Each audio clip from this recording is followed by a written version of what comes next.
Hey everybody, thank you for joining us today again. Please don't forget to subscribe to the channel, leave us a like, give us some comments, and share our videos. So today guys, we're going to do part 2 of the PF Motor Error. Now we already removed the front cover, we greased the rails. Now if you're still getting that PF Motor Error, we're going to remove some of these covers and also the back cover so we can get to the back sensor, check the rear cables, and check the sub-control board connections, make sure none of those cables are disconnected, or maybe a little rodent bit them, or if anything's stuck back there. Okay guys, again, before we get started, please don't forget, if your unit under warranty, go ahead and call RICOH Tech Support, start a case with them. Again guys, you don't want to tinker around taking parts off and voiding your warranty. Okay guys, so with that being said, let's go ahead and get started. We're going to go ahead and turn our machine off. We're going to go to the front panel and turn that off, and then the back panel. Okay guys, so we're at our control panel here in the front. Again, we're going to hold the power button down for about 4 to 5 seconds. Once we get the prompt to shut down, we're going to tap on that little prompt 2 times, 1 and 2. We're going to wait for the screen to go dark, this little blue button stop blinking, and then we're going to go around the back of the unit, and we're going to turn that off from the back as well. Alrighty guys, so here we are behind the unit. I'm going to go ahead and turn my switch to the off position, so that's off. Now for some added safety guys, and also since we're going to remove some of these covers in the back, we're going to remove our power cable, so we're going to go ahead and take that out. Okay guys, so now let's go to the front of the unit and start removing some of the covers. Alright guys, here we are at the front of the unit. We're going to go ahead and open up the lid. So let's open this up. We're going to have 4 screws here in the front. It's 1 here, 1 over on that side, and then 2 on top. This one, you guys can see here, it's already removed. Also my one on the other side is already removed, so we're just going to get the ones on top. Okay, so that screw right there, that one's removed already, so we're going to get the ones here on top. Here's 1 and 2. Again guys, I am using a power screwdriver. Make sure you guys don't use your impact drivers. You don't want to damage the threading or these screws. I use a power one because mine has a torque setting. Now so far guys, we should have gotten 4 screws out. 1, 2, 3, 1 the other end, that's 4. Now we're going to go to the back of the unit, and we got 3 more screws back there to take off. Alrighty guys, so here we are at the back of the unit. I'm going to go ahead and take out those 3 screws, which is going to be 1, 2, and 3. Okay, next we're going to remove this top cover.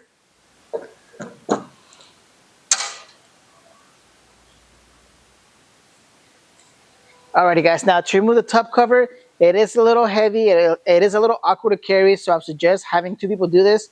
1 here on the left, 1 on the right.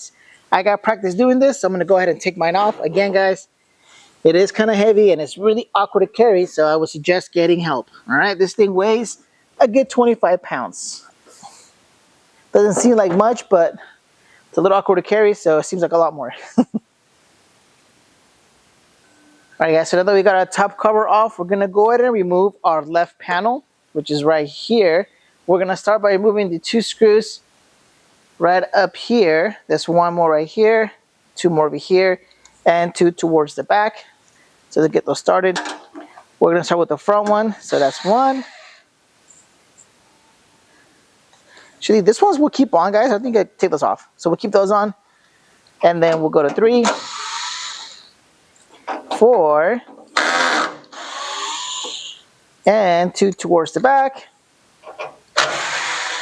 That's going to make 5 screws. Okay, so once we got those screws off, again, put them right here so I don't lose them. We're just going to carefully remove this cover. And there it goes. And put this to one side.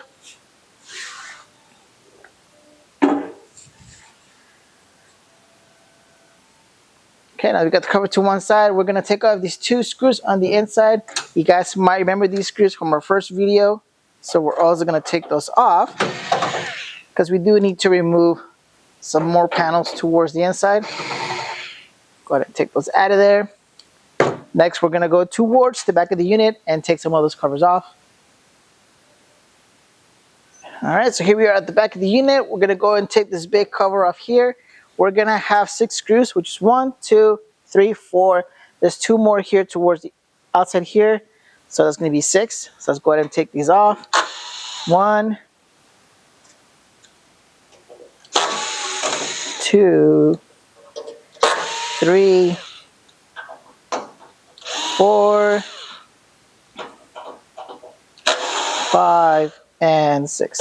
Now guys, if you call tech support and they ask for your printer serial number and your machine is off, your serial number is also located back here on this plate.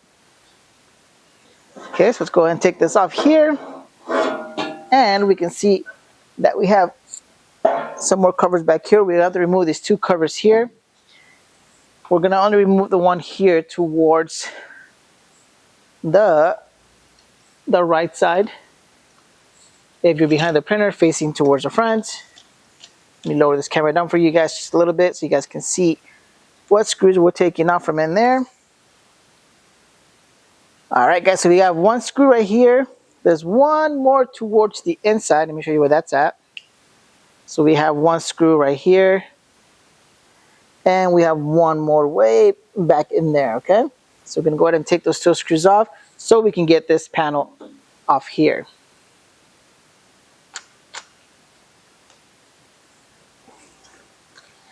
Now for this one, you might need a smaller screwdriver, guys. I'm going to go ahead and grab my little shorty one. Here we are right here. I'm just going to go ahead and stick that in there. Give it a nice little turn. Now these aren't put on too tightly, so you can't take these off with your hand. Okay, so there's one. Just going to dig way in there. And I'm going to take that one up as well.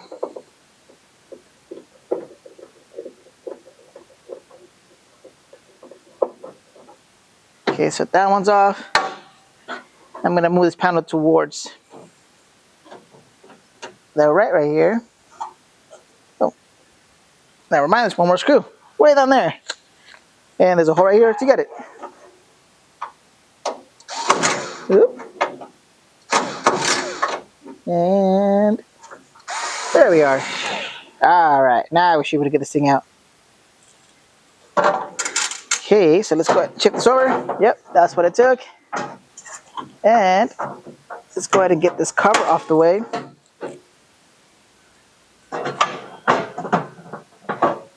There we go. And I might have to go over this one or underneath this, so let's go ahead and take the screws up as well.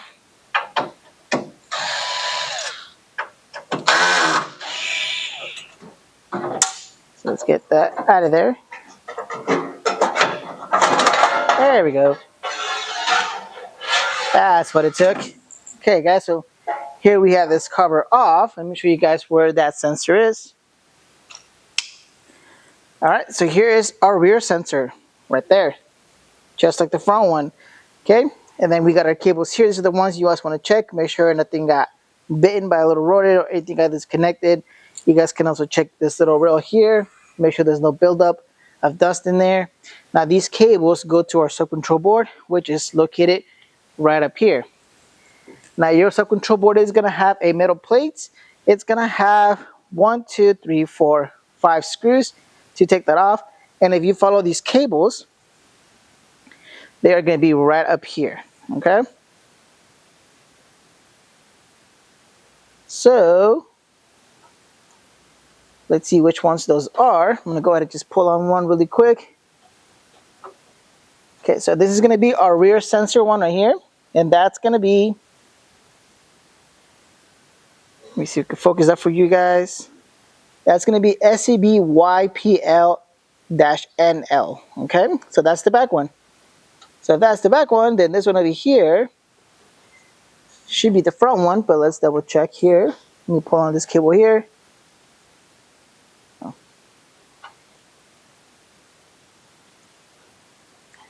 Oh, never mind. It looks like both of those sensors are connected to one single cable. So that's going to be that one right there. So that connection right there, that's going to control both of those sensors, the front and the back. Alrighty guys, on the Ri1000X, there was 1 cable, 1 connection. I get set improvement on this one. So it's 1 connection, 1 cable that splits off to the front and to the rear sensor. Once again guys, that's going to be SCB-YPL-NL. Alrighty guys, so let's go ahead and put this back together. Now, if you guys have checked the cables, everything looks good. Check the sensors; those don't look damaged, but you keep getting a constant PF motor error. Sorry, guys. We're gonna go ahead and also we're gonna check our encoder wheel, which is located towards the right. Okay. So let me get this set up, and we'll check the right. Now, to get to the right side, we are gonna remove the right panel. Again, guys, you can have one screw here, one all the way in there. And that's how we're going to remove this panel.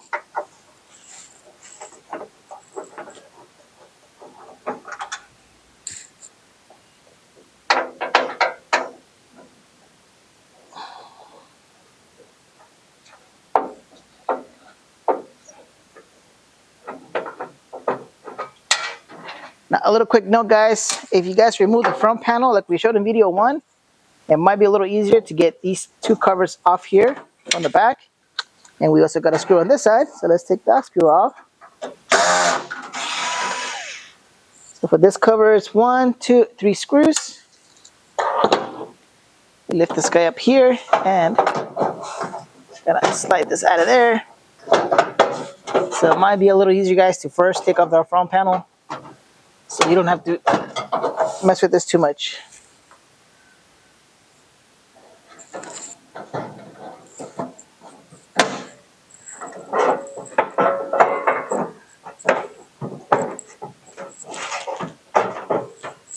Okay, here we go.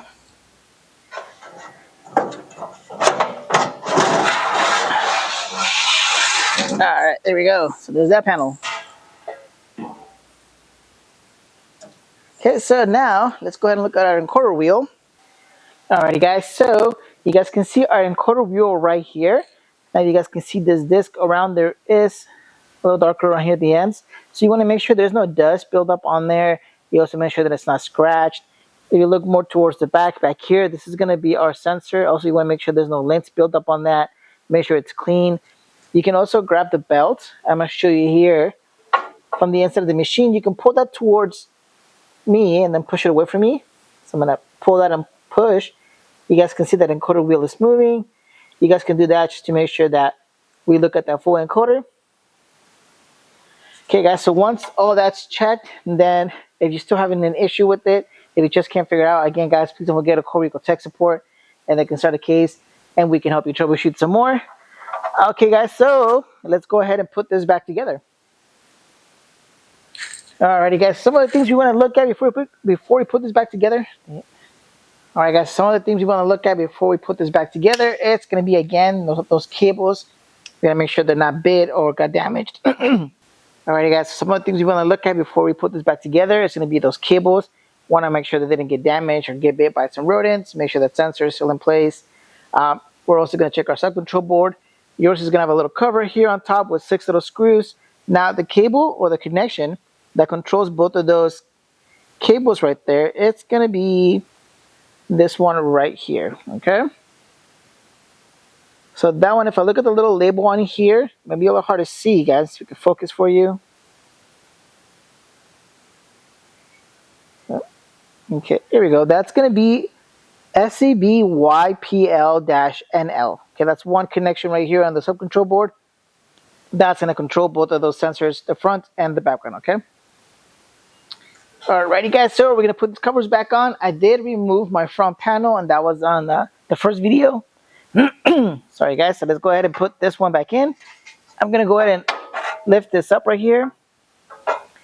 Slide that down that way. And I'm going to slide my cover into these little slots right there. Okay, so that's one cover there. And I'm also going to get my other cover. Going ahead and put that in place. Again, I'm going to lift this part up here. And I'm going to put the cover in from the other side, okay? So let's get that in there. Put that into its little slots there.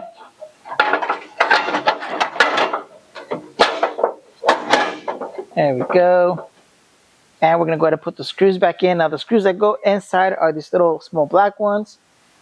The one that goes out here on this cover, it's going to be the two longer black ones right here. So, okay, so I'm going to put these screws back in, guys. I'm going to go ahead and stop the video here so we don't make this video too long, and then we'll continue. Alrighty guys, so I got my screws in, just as a reference guys. Remember the 2 long black screws go in here, the 4 small ones go inside of the panels. The ones down here are going to be the small chrome ones with a little washer on it. Now I'm going to go ahead and put in my back panel. Now this panel has a little lip right here, you guys can see this.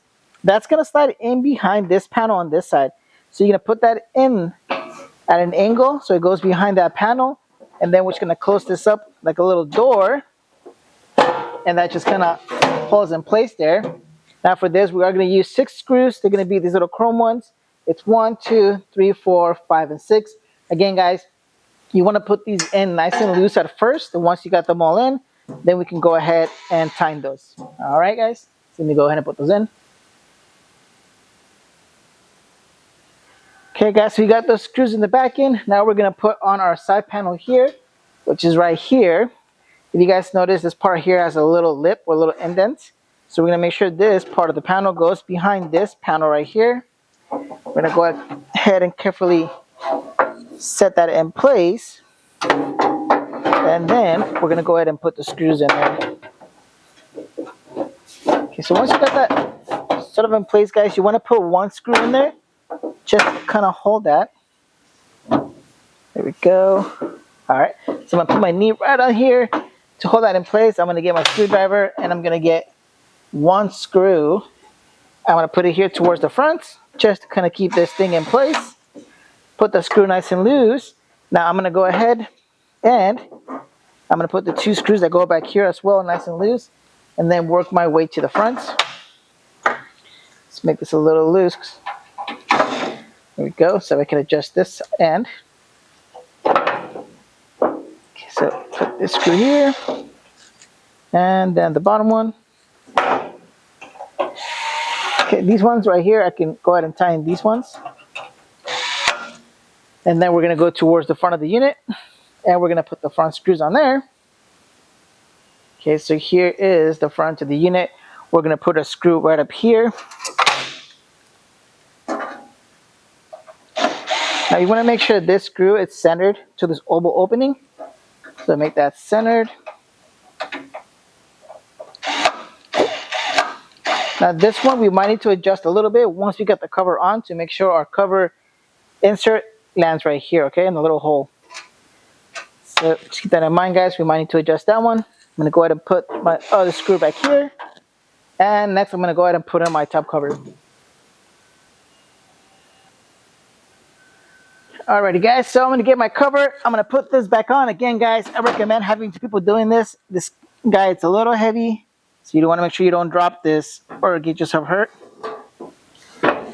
Okay, well, something to look out for guys is we want to make sure that this lip here goes above the bracket right here.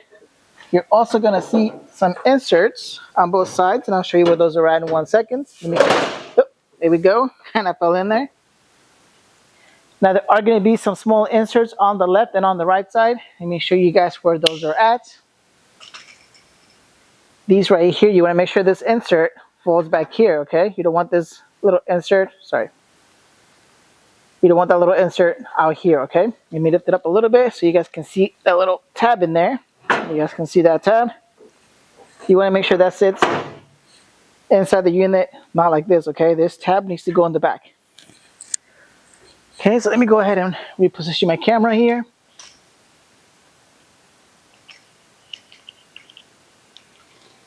All right, let me go adjust that tab, and then we can put the screws in.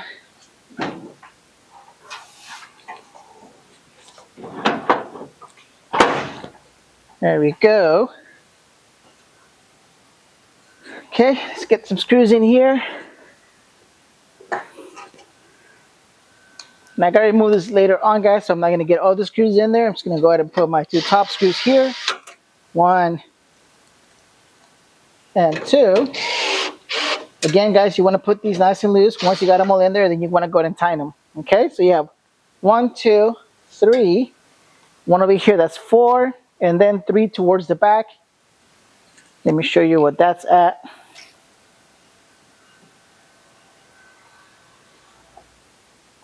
So you got 3 back here, okay? to go ahead and put this one in here. So it'd be 1, 2, and 3. Alrighty guys, let's go ahead and we're going to finish this off by putting in the front panel. Alrighty guys, so I'm going to put my panel back in. Now this is the same panel we took off in part 1 of the PF Motor Error videos. I took it off again guys to make it a little easier for me to remove those 2 back panels. Again, you want to make sure you get a screwdriver or something long. Put it on there so you can slide this in. Make sure this cover overlays the 2 inside covers, so it goes right on top of those. Take this guy off and we're going to put our screws back in. 2 small black ones go inside, the 2 longer ones go on the outside, the chrome ones go around the sides. 1, 2, 3, 4, 5, 6, 7, 8 screws. Again guys, put those nice and loose and then go ahead and retie them once you got them in there. Alrighty guys, well thank you for joining us today on part 2 of the PF Motor error videos. Again, if you guys did all this and you still having issues with it, go ahead and call RICOH tech support. We got to troubleshoot some more stuff. Worst case scenario, it can be an issue with the sub control board, but that is a little bit more troubleshooting. And thank you guys again for joining us. Please again, don't forget to subscribe to the channel, give us a like, share these videos, leave us some comments, and we'll see you guys next time.